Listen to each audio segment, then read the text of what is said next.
Hello again, everyone, and welcome to another episode of So What You Saying. My name is Tom, And I'm sure. and today we're going to be ranking all of Dream Theater's studio albums. So we're just going to get right into it, starting with the debut, When Dream and Day Unite. Truth be told, I don't really listen to this album that much. It feels more like a demo than an actual finalized album to me.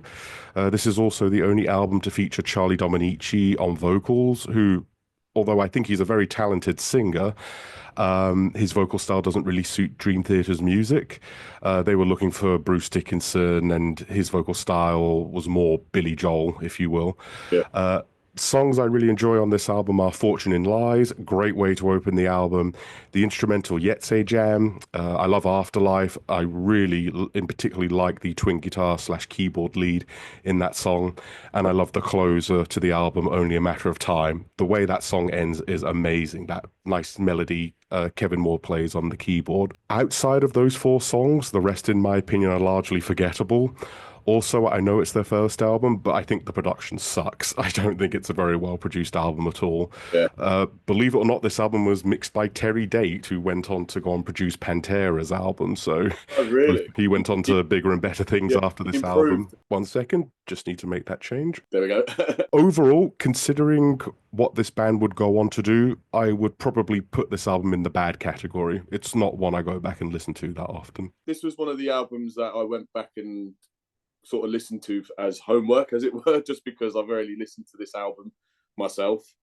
Like you said, there's a handful of decent tracks on here.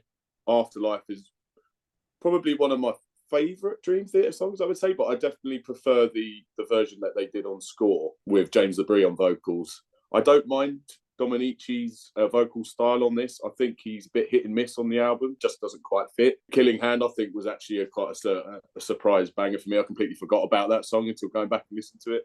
I love Petrucci's solo in that one, and yeah, production wise, like you say, it's not great. I mean, I can kind of give them a pass because it's the first one, but overall, I'm happy if it goes in bad. I think we are in agreement that When Dream and Day Unite goes into the bad category. Moving on, we have Images and Words. To say this album is a massive step up from When Dream and Day Unite is a dramatic understatement. Images and Words is one of the greatest progressive albums ever created, in my opinion. This album is also the debut of James LeBrie on vocals, who I think sounds amazing on this album. The production is a huge step up. I know Portnoy isn't very fond of the drums, but I think they sound great. There are so many good songs on this album as well, with Pull Me Under being the big hit that put the band on the map. Take the Time, Metropolis, pound for pound, might be the definitive Dream Theater song. It's like their master of puppets, if you will. Yeah, Under a Glass Moon has one of Petrucci's best guitar solos, just an incredible solo in that song.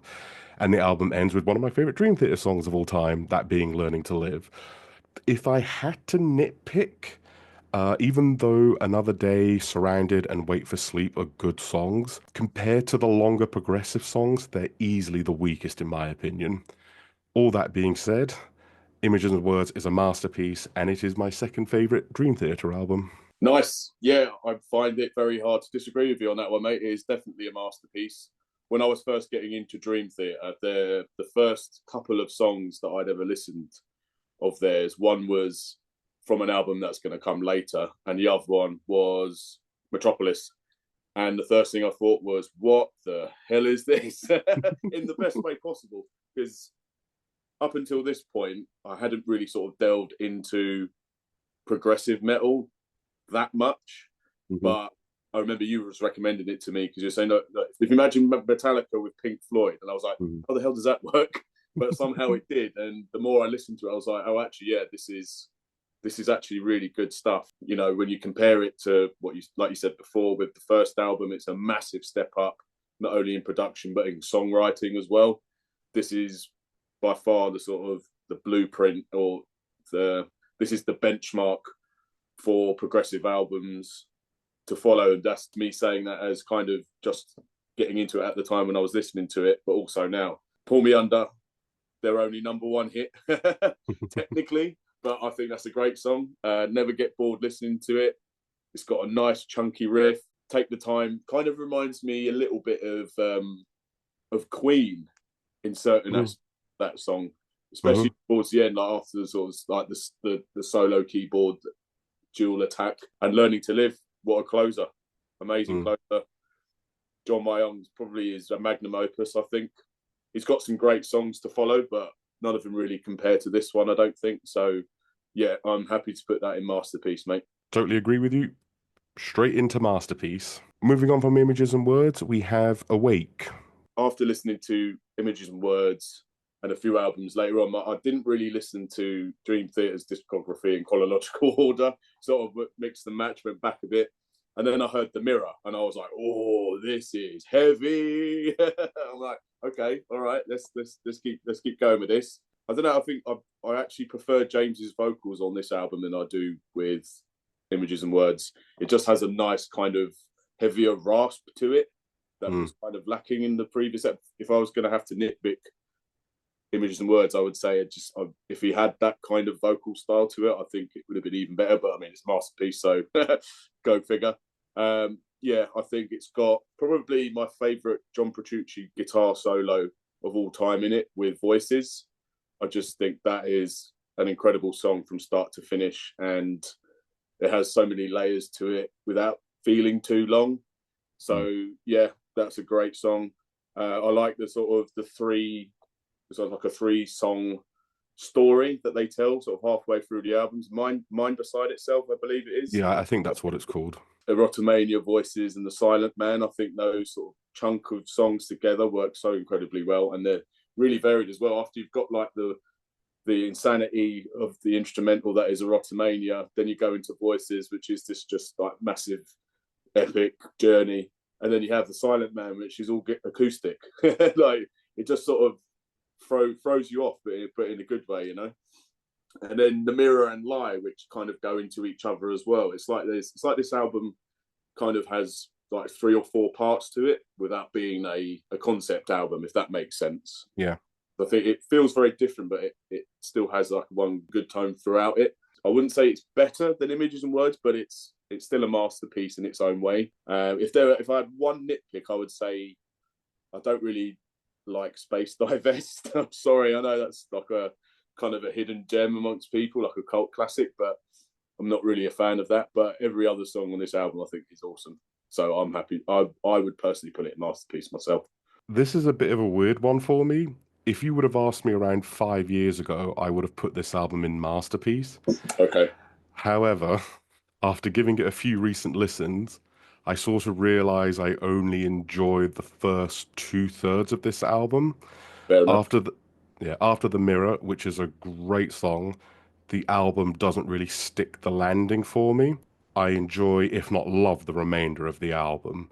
I like the little concept 3-part piece, like you mentioned earlier, that they Yeah. have midway through the album, that being Erotomania, Voices, and Silent Man. In my opinion, that 3-piece should have been the closer to the album. Voices in particular is another one of my favorite Dream Theater songs. I think that is an incredible song. The album is also noticeably a lot heavier compared to the previous 2 albums. Yeah. So clearly the metal influence was starting to creep into their music a lot more during this period. I don't particularly enjoy Lifting Shadows Off a Dream. It's a little bit too on the nose of sounding like a U2 song. I don't really enjoy Scarred either. Unlike you, I can really take or leave Space Divest. I have to disagree with you, Sean. I don't think it's a masterpiece. All right, fair enough. Probably the I first time this has happened on on the channel. I do think it's a really great album, though. If you really insist on putting in masterpiece, I could live with it because 5 years ago I probably would have considered it a masterpiece. Like I said, I've gone back and listened to it a few times recently, and I kind of switch off after Lie. So we're at an impasse here.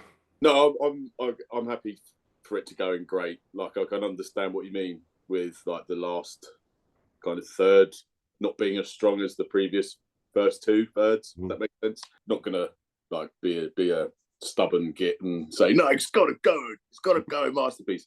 Put it in great, man. It's fine. Awake, in my opinion, you were once a masterpiece, but you've dropped ever so slightly down into great. I'm sure that'll change in a year's time. Okay, next we have Falling Into Infinity.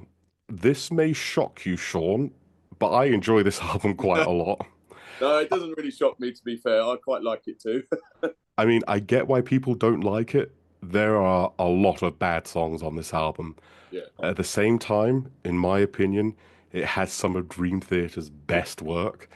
Songs like New Millennium, banger of a song. Hell's Kitchen is a fantastic instrumental, Yeah. which leads quite nicely into Lines in the Sand. Oh my God, Sean, I absolutely love that song.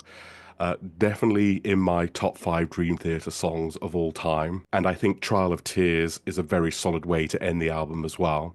Yeah. I would also like to shout out the production. The mix on this album is fantastic. Produced by Kevin Shirley, who's currently Iron Maiden's producer.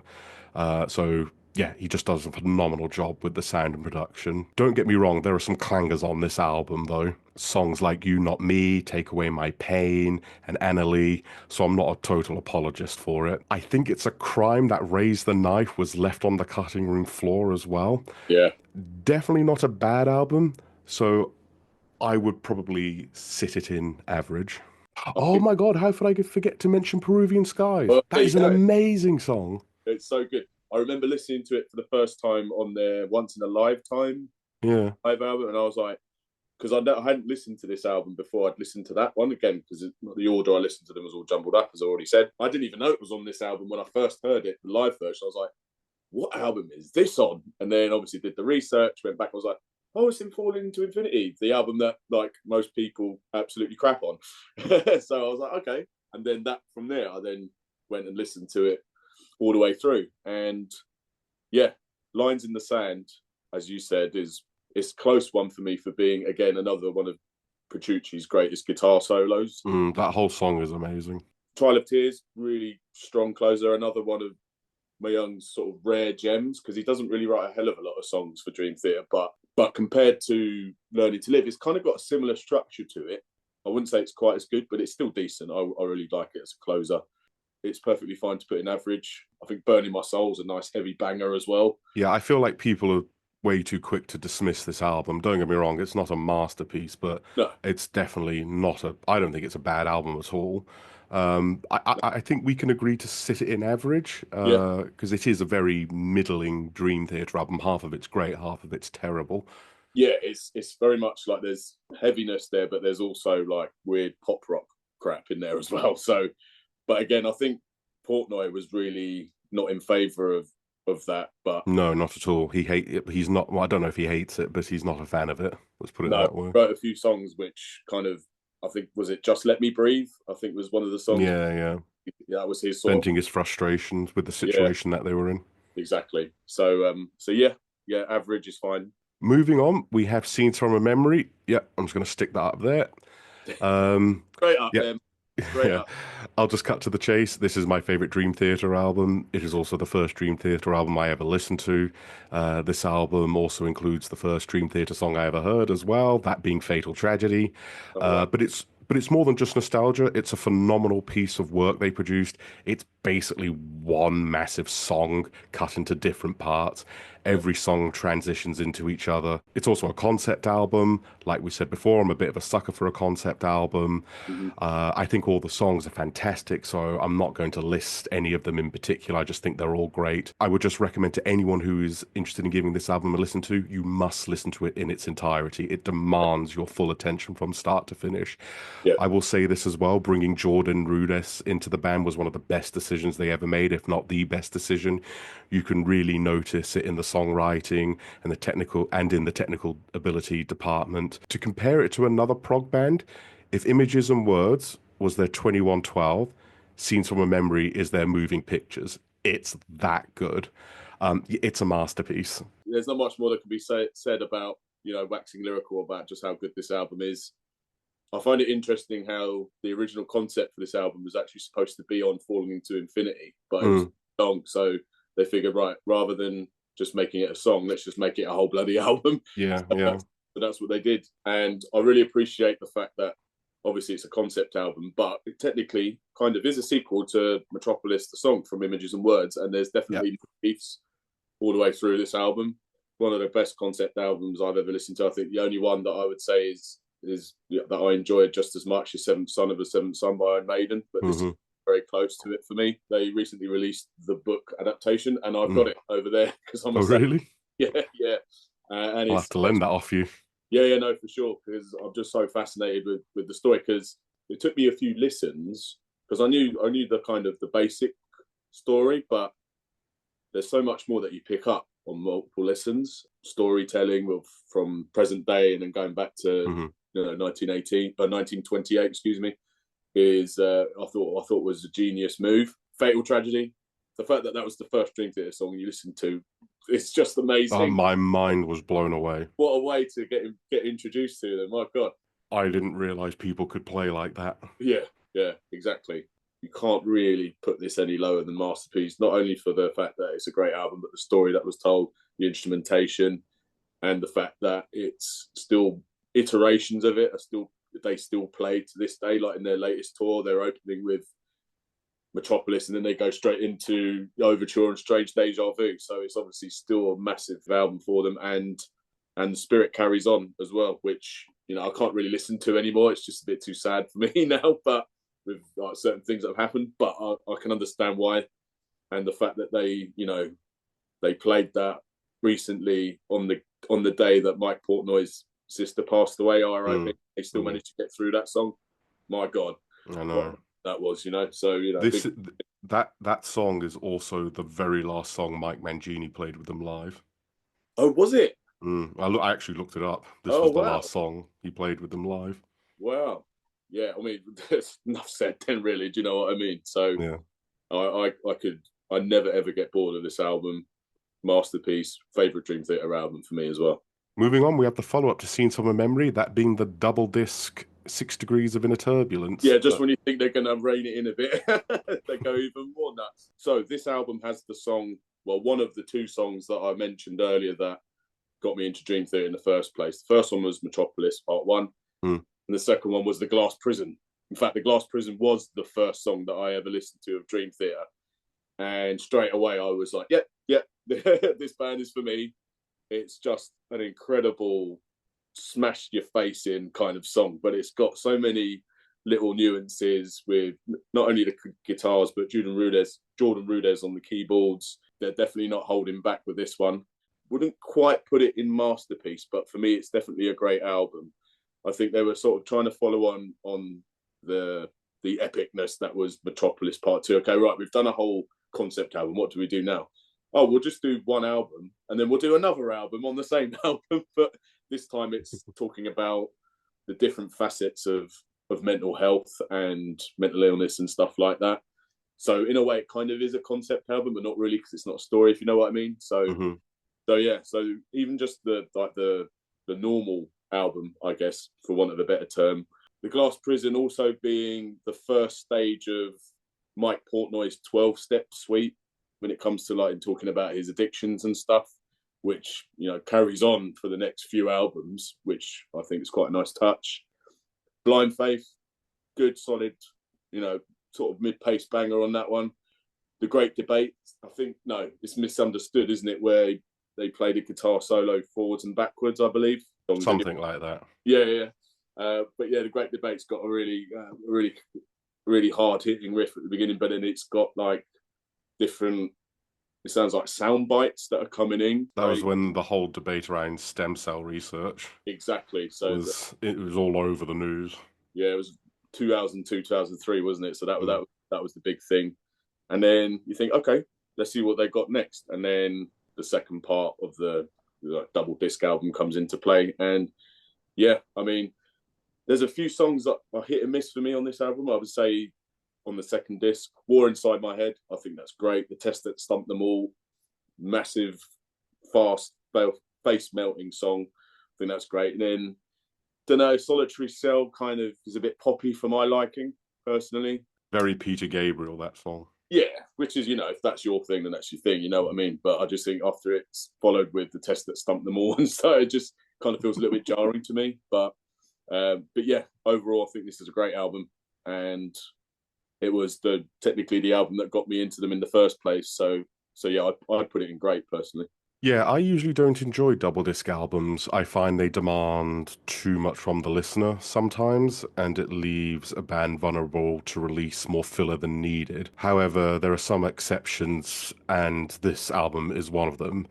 It's quite an experimental album as well. They were trying out all sorts of weird recording techniques when creating this album, like you mentioned earlier. You find songs from all ends of the musical spectrum. For example, The Glass Prison, as you just said, is a 13-minute riff assault on your senses from start to finish. Another one of my all-time favorite Dream Theater songs, by the way. And later on, you get a song like Goodnight Kiss, which is the complete opposite to that song. Yeah. I do listen to this album quite a lot. I would say I listen to it more. I would say I listen to the first side of the album more than the second side. Mm. I do enjoy the song 6 Degrees of Inner Turbulence. I just happen to enjoy the 5 songs from the first album more. Yeah. Um, you pretty much covered everything I was going to say, so I don't really have that much else to add. Yeah. So I agree with you. Great album. I wouldn't put it in masterpiece though, but a really good album and one I listen to quite a lot. Great album. Moving on, we have arguably Dream Theater's heaviest album they've ever produced, that being Train of Thought. What do you do to follow up two very, very progressive albums? You just come at you with a metal assault to the face with this one. Don't get me wrong, there are definitely proggy elements to this album with Stream of Consciousness, In the Name of God. But I think I would say the first half of this album, I really enjoy. I think As I Am is a great way to open it. You know, it's kind of got that, definitely got Metallica influences in there. It's kind of got a bit of like an Enter Sandman kind of vibe to it, which I quite like. Then it goes straight into This Dying Soul, which again is just another like straight up assault. It's another stage of Mike Portnoy's 12-step suite Yeah. that has motifs coming back from the Glass Prison in there, which I really enjoy. On a Life I think the drumming in that song is absolutely insane. Just Mike Portnoy is just letting loose completely and going Great right. drum intro. Yeah, Great yeah, drum intro. yeah. And then kind of loses me a little bit with, I mean, Vacant's all right. I guess it's kind of like an introduction to Stream of Consciousness, isn't it? But Stream of Consciousness, I think, is a decent song, decent instrumental. Definitely not their best, but it's decent. I know they've been playing it again recently. Sean, this is incredibly eerie, but what you're saying right now is more or less exactly what I've gotten written down. Oh, really? Yeah. Sorry, We mate. are we are totally one of the same mind when it comes to this album. Yeah. Even the songs even down to the individual songs. Oh, there we go. Great minds. Because at the time when I listened to this album for the first time, I was like, oh yeah, it's really heavy and really punchy and stuff, and it's kind of like a change of pace compared to some of the albums before it. But yeah, I don't know. A lot of the metalhead. I mean, saying metalheads, we like metal, but a lot of like sort of the metal purists are like, yeah, no, this is like their best album because it's like the most metal one. And it's like, I don't know, man. Just because it's heavy doesn't mean it's a good Dream Theater album. Do you know what I mean? The heaviness of it was one of the initial hooks to getting me into the band in the first place. But it's the proggy side of it that made them stand out to the other bands I was listening to at the time. Do you know what I mean? So yeah, I mean, it's only an hour and 9 minutes, so it's not that difficult to get through in terms of. We're quite short by their standards. Yeah, exactly. In the Name of God, I think is a decent closer, but again, it's not one that I really go back to that often. I have to admit, I think it's average personally. I don't know if I put in average. I think it's definitely a good album. Yeah. All right. It Yeah. is it is very one-dimensional. Yeah. I mean, if you love heavy metal, this is the album for you. But Yeah. I don't listen to Dream Theater just for their metal songs. I like the different mixture of genres they go for. I disagree with you. I don't think it's an average album. I would definitely put it in good Okay. because I'm Yeah. looking at some of these other albums coming up, and there are some that I would definitely put in average and Yeah. definitely below Train of Thought. So Okay. could we Yeah. maybe compromise and put it in good? I don't think it's Yeah. a great or an album or a masterpiece, but I definitely think it's a good album. Yeah. Yeah. That's fair. Moving on, we have Octavarium. When I first heard this album, it didn't really click with me for whatever reason. Fast forward how many years later, I can now say it's one of my favorite Dream Theater albums. Mhm. I listen to it a lot. I enjoy all the songs outside of a couple. However, the big standout for me is the song Octavarium, the album closer. This song, in my opinion, is their magnum opus. It has everything you want to hear in an epic from Dream Theater. Even though I love the album version, for me the best way to listen to Octavarium is the version you find on Score, the Yeah, live version. Uh, oh my God, what a performance that is! It unreal. just it just sounds so much heavier compared to the album, and to see that musicianship performed on stage with that level of concentration sustained for 24 minutes is mind-boggling to me. Yeah. And to have the backing of the orchestra only adds to its epicness. In case I haven't made it clear, that is my favorite Dream Theater song. I wouldn't put this album in the masterpiece category. It's very close, but like I said, there's a couple of songs I can really take or leave. I Walk Beside You, for example. I'm not a huge fan of that song. Yeah, I pretty much agree with everything you just said there. So we go like for like. It's, the only nitpick I have is it's a bit musy in parts. Do you know what I mean by that? Like it's obviously Yeah, but I think this was roughly the time the Muse album Absolution had come out. yeah, And Portnoy was, I think it's one of his favorite albums of all time. He was yeah, he openly admits he was listening to this album a lot. yeah, His influences were very much on his sleeve on this album at the yeah. time. And not to say that Muse are a bad band, they're not. They're good, but I just just you can Oh, definitely tell. Absolution's an amazing album. Yeah, yeah, That album in particular is incredible. yeah. So like it just you can definitely tell that they've been listening to that a lot.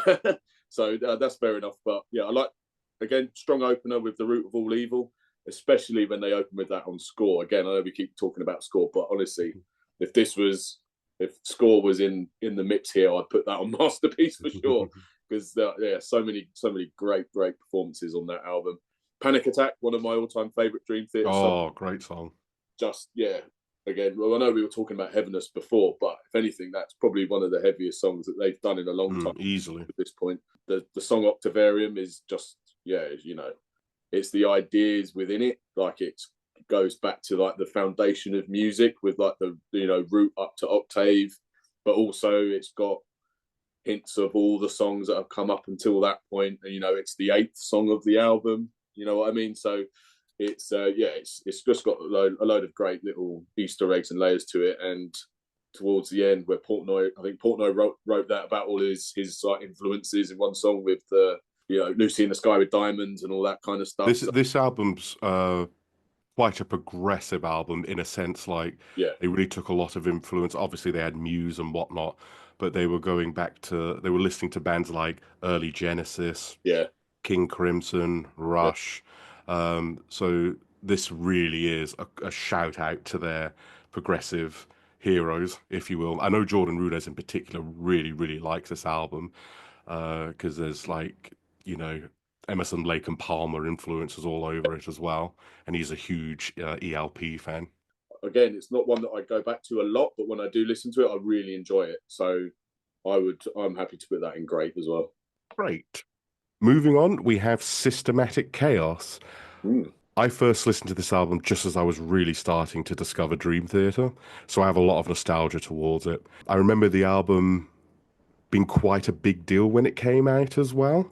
Mm. It was during the peak of the Guitar Hero popularity, and they released that studio video of them performing The Dark Eternal Night. Yeah, I watched that God knows how many times when they released it on YouTube. This was also the tour which I first saw them live. It was part of their Progressive Nation tour. Certain songs I enjoy, of course, In the Presence of Enemies is an awesome epic. Constant Motion was a modest hit when it first came out. I love The Dark Eternal Night, as I just mentioned.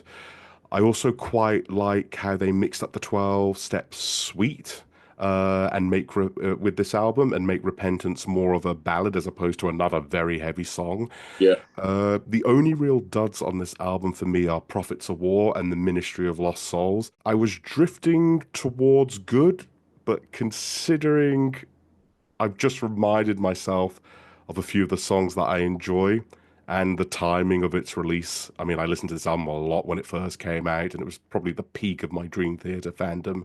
I would put it in, yeah, I'd put it in great. yeah. I'm happy to put it in great as well. Like you say, this was also one of the albums when I was really getting into Dream Theater at the time. Repentance, I think, is one of the better 12-step suite songs, or 5 steps, however you want to say it, just because it is quite radically different, but it still works really well. They got quite a few guest vocalists on for that as well, didn't they? I think Corey Taylor's on there, and there's obviously a few others on there where Chris Jericho, David Ellefson, Steve Vai, they're all on here. Yeah, so I thought that was quite a nice touch.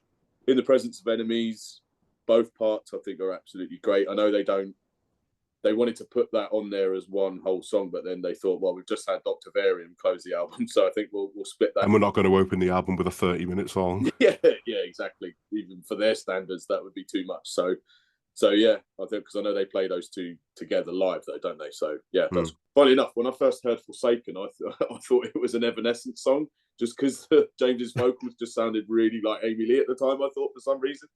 Constant Motion, though, is probably one of, if not my favourite song off the album. Ministry of Lost Souls, I never listened to. I just don't get that. I mean, try and give it a listen, and you'll be reminded of why you don't get. Prophets of War. I thought, I used to like that song, but again, it's one that I just don't really like James's vocals on it for some reason. I don't know. It just doesn't sit with me very well.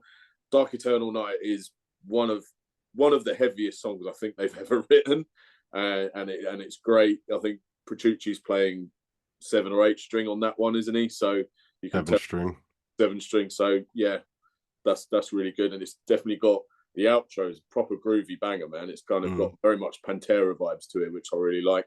That outro riff, John Mayung, there's footage of him in the studio. He actually played it with a pick. Oh, really? To give it more of an attack. Yeah. Just for that one riff in the end. Yeah, I would put it between good and great. I think great is fair considering the context, and I listen to quite a few of the songs quite regularly. So yeah, great album. Moving on, we move on to the final album they did with Mike Portnoy before he left. That being Black Clouds and Silver Linings. This is the album they were touring when I first saw them live. I remember almost Phantom Menacing it at one point. I know we've said that a lot over the course of these videos, but for context, I really hope they do a great follow-up to Systematic Chaos.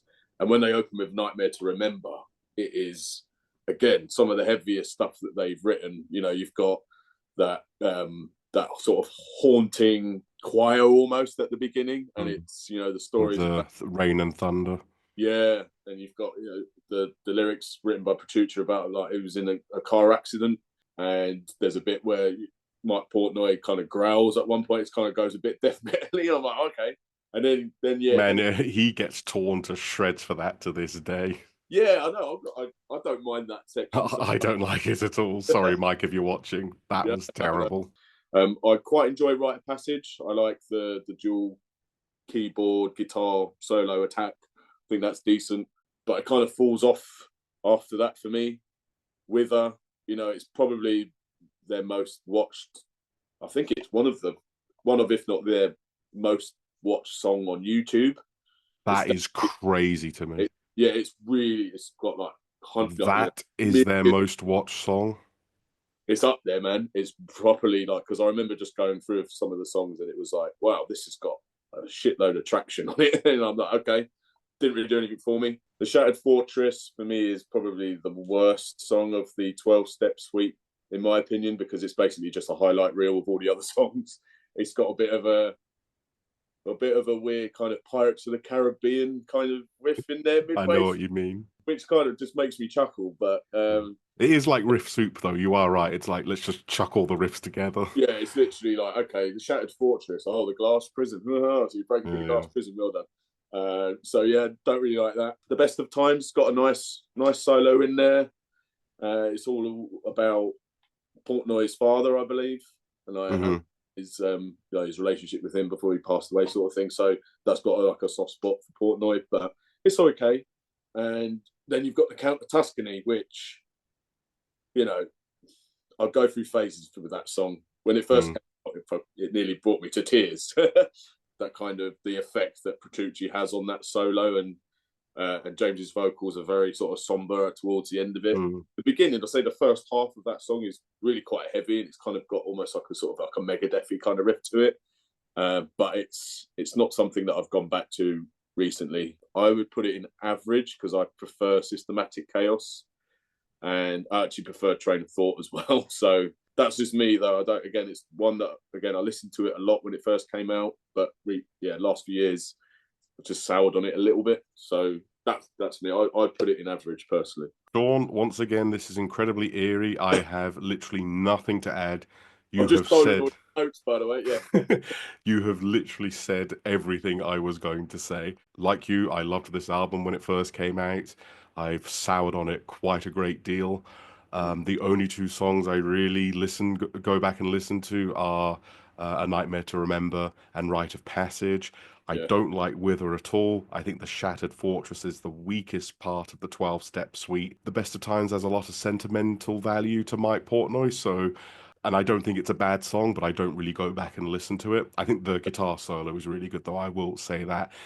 And the Count of Tuscany, even though musically it's very good, I think the lyrics are very naff. Oh yeah. I Yeah. think the Really. lyrics just make me Yeah. laugh. Even when I first heard it, I thought they were funny. Yeah, I agree with you. Definitely put it in average. I actually listened to Falling Into Infinity more in this album. I know that's going to make people clutch their pearls, but I'm sorry, I don't really rate this album much at all. So I agree with you. I will put it in average. Moving on, we have the album that followed Portnoy's exit and the introduction to Mike Mangini, that being a dramatic turn of events.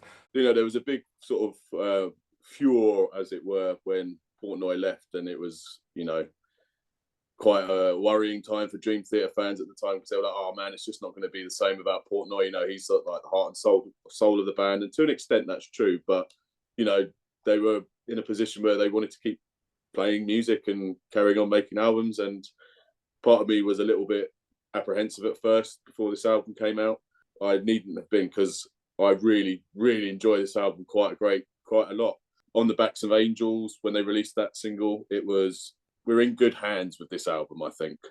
And yeah, I think while Mike Mangini didn't really get a lot of sort of creative freedom with this, I think his performance was really good on the album. You've got I like Build Me Up, Break Me Down. I think James goes on to he goes up to like an F sharp note on this one. I think he really screams on this song, which I think was quite interesting to me, but I think it works really well. Love, Lost, Not Forgotten. I think there was a kind of a hint of that maybe being about Mike Portnoy, but they haven't really confirmed or denied that. But I think it's great. I think progressively there's some great stuff on this.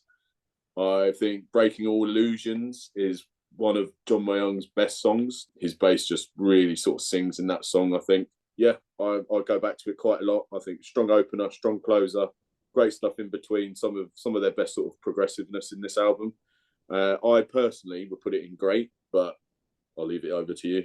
Well, when this album first came out, I did enjoy it. I listened to it a couple of times, and then for whatever reason, I just stopped listening to it. Yeah. However, over the past few months, I found myself listening to it quite a lot, to the point where I would consider it not just the best album they recorded with Mike Mangini, but actually one of the best albums they've ever made. I think On the Backs of Angels is an awesome opener. Build Me Up, Break Me Down has a great riff. Lost But Not Forgotten, really good song. Bridges in the Sky, love that song. Breaking All Illusions, what a great way to close the album, like you said. To me, compared to the previous album, it sounds like the band are really excited and they sound inspired again, if that makes sense. Yeah. My only gripe with the album is that I think the production leaves a bit to be desired, in particularly the mix of the drums. Yeah. I can really take or leave it. But overall, I do agree with you. I think it's a great album, and I would put it in the great category. Like I say, it's almost like a rebirth, but continuing what they're good at, if that makes sense. And they feel rejuvenated. Do you know what I mean? So yeah, man. Okay, moving on, we have the self-titled album, Dream Theater. This is probably, in my opinion, their most forgettable album, which is pretty ironic considering the name of the album. This was also when I started to drift away from listening to Dream Theater. For whatever reason, I just started exploring other progressive bands. So Dream Theater were the real entry point I had to progressive music, and then I went back and started listening to Rush, Yes, etc. I think Mangini's a little bit more free in this album. I think the drums sound a little bit better than they did on the previous one, even though I prefer Dramatic Turn of Events. Enemy Inside, I think, was a really smart single to release. It's probably the best song on the album as far as I'm concerned. Easily. Yeah. And the Looking Glass, yeah, it's okay. There's definitely a lot of Rush influence in here, which isn't a bad thing by any means. But I think they were looking to go a bit back to their progressive roots, kind of. But yeah, Behind the Veil, not a bad song, pretty decent. But Illumination Theory, I like half of that song, and then it kind of just goes into 4 minutes of orchestra, and it doesn't really do a lot for me. There's no Octavarium, put it that way, for a closing epic. So if there was a forgettable category, I'll put it in there. Put it that way. Tell you what, considering you agreed to put Train of Thought in good, I'll agree to put this one in average. All right, then. Yeah, that sounds like a fair trade-off, because there's stuff that is enjoyable on this album, but it's just not one that I go back to very often. Moving on, we have The Astonishing. Probably no surprise to anybody, but this is my least favorite Dream Theater album. I've never been able to sit and listen to this album from start to finish. I find it way too overambitious, a little bit pretentious. I find that almost all the songs very dreary, and it is just way too bloody long. I don't really know what to say about it because I haven't listened to it in a very long time. Rather than when I did try to listen to it, I just couldn't get through it. So that being said, I would put it in the terrible category. The ideas behind it, I can kind of see what Petrucci was going for. It's kind of like a dystopian future, and it's set up. Petrucci was clearly listening to 2112 at the time. Yeah. When he was writing this album. The Gift of Music was the first single they released. I thought, okay, it's not bad. It's all right. That is legit the only song from this album I can somewhat remember. There's like 180,000 songs on this album. Yeah, I know. And like most of them are crap. If I didn't know this was Dream Theater, I would say, what? Is this like Disney's latest musical? I've seen it being compared to a Disney soundtrack. Because that's literally what it is. There's elements of a Dream Theater song in here somewhere. Like The Gift of Music is the only one. That's about it as far as I'm concerned. Isn't it like a quadruple album? It's 2 hours, so I mean that's long enough. I think it's longer than that, isn't it? No, yeah, 2 hours and 11 minutes. That is crazy. I've got no interest in going back to this again, and we're both suckers for concept album, but this one is just completely overkill. I was thinking terrible. I just think they was way over their head with this one. Moving on, we have the follow-up to The Astonishing, that being A Distance Over Time. This album, in my opinion, sounds like a reaction to the previous album because it's one of their shortest albums. It's under an hour. I think this is the shortest album they have released since Images and Words. I could be wrong, but it's definitely one of their shortest. I think this is a big step up from The Astonishing. I remember when this album first came out, I didn't really give it the time of day because I loathed The Astonishing, and I was sort of not interested in really listening to anything Dream Theater was releasing at that point. However, with Mike Portnoy returning somewhat recently, it sort of made me go back and listen to the previous two albums Dream Theater released prior to the one that they've just released, Parasomnia. And I've sort of found myself enjoying the Mangini era a lot more. Yeah. And this is one of the albums that I should thank for that, because I think there are some great songs on this album. I think Untethered Angel is a great song. Love the song Paralyzed. That is a crushing riff in that song. Yeah. Fall Into the Light, another great song. Love that riff. Barstool Warrior is one of the greatest songs they've written in the Mangini era. At Wit's End, love that song, love that guitar solo at the end. And The Pale Blue Dot, I think, is a great way to end the album. Production-wise, I quite enjoy this album as well. This sounds crushingly heavy, this album. I will say this, though. Room 137 is probably one, if not the worst Dream Theater song ever written. Yeah. That is a terrible song. Putting that to one side, I don't think it's a great album. I definitely think it's a good album, though. I listened to this album quite a lot. Maybe it's because it feels new and exciting to me, because because I've only just recently gone back and listened to it for the first few times. But I would definitely put it in the good category. Yeah, me too, man. This was very much a palate cleanser for me after The Astonishing. And when I was hearing or reading like little snippets that Petrucci was promoting the album with, like, no, we've really gone back to basics with this album. It's a short album. It's a heavy album. It's kind of more like the Dream Theater that you're used to. I was like, okay, I'll give it a go. And then they released Untethered Angel, and I was like, yep, we're back on track, guys. It's a very easy album to listen to from Oh start yeah, to finish. yeah. No, it's very digestible. Like you said, Paralyze is really just got a crushing riff in there. I really enjoy that song. Barstool Warrior, amazing song. I Love think that song. Pale Blue Dot is absolutely brilliant. Love the way it closes out the album. Definitely more back to the kind of heavy progressive side of Dream Theater that I really enjoy. I think Mangini's drumming's great on this album. He's freed up a little bit more, and he's going back to what I think he sort of excels at drumming wise on this album. So yeah, definitely a return to form, and I would certainly put it in good. Yeah, I've just moved it there, but definitely in the good category. Moving on, we have A View from a Top of the World. Once again, I didn't listen to this album at all when it first came out because I wasn't listening to Dream Theater. I did hear the song The Alien, though, and I thought that was a pretty good song. But for Yeah. whatever reason, I didn't check out the rest of the album. So like Distance Over Time, I've recently gone back to listen to it. And like the album, I've listened to this album a lot. The Alien being a great song. I think Answering the Call, the second song on the album, is amazing. Sleeping Giant kind of reminds me a little bit of Mastodon in Yeah. parts. I think that's a really strong song. And I also quite like the final, as in like the title track, which is the close. It's the closing epic on the album. I don't have a huge amount to say about it. I just think it's a good Dream Theater album.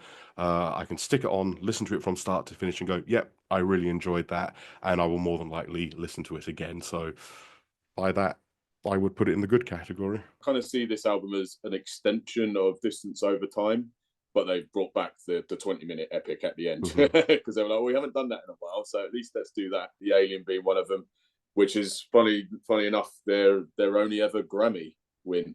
Alien, which I thought was really cool. I think after all this time, you choose like one of their most complicated like face melters to be an award winner. So that was great. Invisible Monster, I quite like. It's got a nice sort of mid-paced banger to it. That is a good song. Yeah, good video to that one as well. Awaken the Master is heavy as feck. It's great. I don't really listen to Transcending Time that much, but overall, I think A View from the Top of the World, the song, again, it kind of meanders for me a bit in the middle, but it's a decent epic. But again, I wouldn't put it in like, Octavarium standards by any means. I think Mangini's drumming on this, ironically, is probably the best work that he's done, and it ends up. I agree with that. His drumming on this album is exceptional. Yeah, probably the star of the show on this album, I would say. Solid, I probably would say is the word. It's a solid album, but no, I'd put it in good. There we go. Goes in good. Okay, and finally, we have the latest Dream Theater album, Parasomnia. And this album marks the return of Mike Portnoy on the drums. Whee. When it was officially announced that he was returning, I couldn't help but crack a smile. Yeah. It was a really genuinely good feeling to see him being photographed with the other members of the band. And this is no disrespect to Mike Mangini. I think he did a very good job. Well, he did a fantastic job when he was in Dream Theater. But for me, it just feels right seeing Portnoy back in the band. Yeah. And I was genuinely really excited to go back and listen to them, hence the reason why I gave these previous two albums we've just ranked a listen. Now that I've listened to Parasomnia, I really enjoyed it. When it first came out, I listened to it quite a lot. I listened to it again the other day, and how can I put this politely? It sounds like just another Dream Theater album. Yeah. Not a masterpiece. I wouldn't even say a great album, but I would say it's a good album. I enjoy it as much as I do the previous two albums. I think the way the album opens, I think John Petrucci's playing an 8-string on that song, In the Arms of Morpheus. That's a great way to open the album. It's so crushingly heavy. Night Terror, the first single they released from the album, great way to reintroduce Portnoy and give everybody a sample of what's to expect on the album. Dead Asleep might be my favorite song from the album. I think that's a great song. I also think it's Petrucci's favorite song. And I think Midnight Messiah is a great, straight to the point, heavy metal song. And production, it's pretty solid as well. So yeah, all that being said, I would put it in the good category. It's kind of hard to really rank this fairly, considering it's not been out very long compared to the other.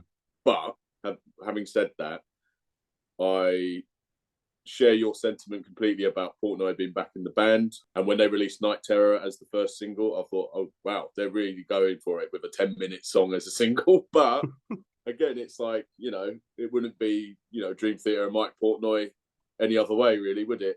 I love Portnoy's little styles, little feels. It's like him saying, I'm back, bitches. Let's go. I love the running theme. It's kind of a concept without being a concept album. It's all about sleep. I suppose it is, but it's not a story from start to finish, but it's definitely got motifs running through it. And I really like that, all about sleep deprivation, sleep problems, night terror. It's all got that kind of thing going for it. I quite like that idea. The Shadow Man incident, nice, strong, epic. I've only listened to it a couple of times, but from the times I have listened to it, I enjoy it.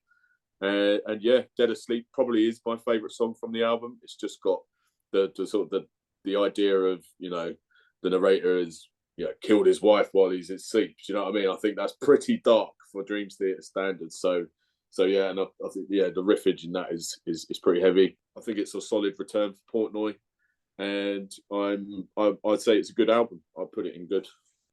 There you have it, Parasomnia, good album.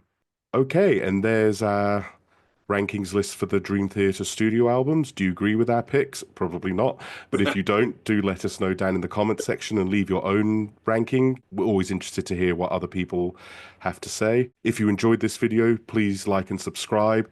Thank you very much for watching. So, Tom, what are you saying? What I'm saying, Sean, is everybody have a good day and listen to Dream Theater. And listen to Dream Theater, not the Astonishing.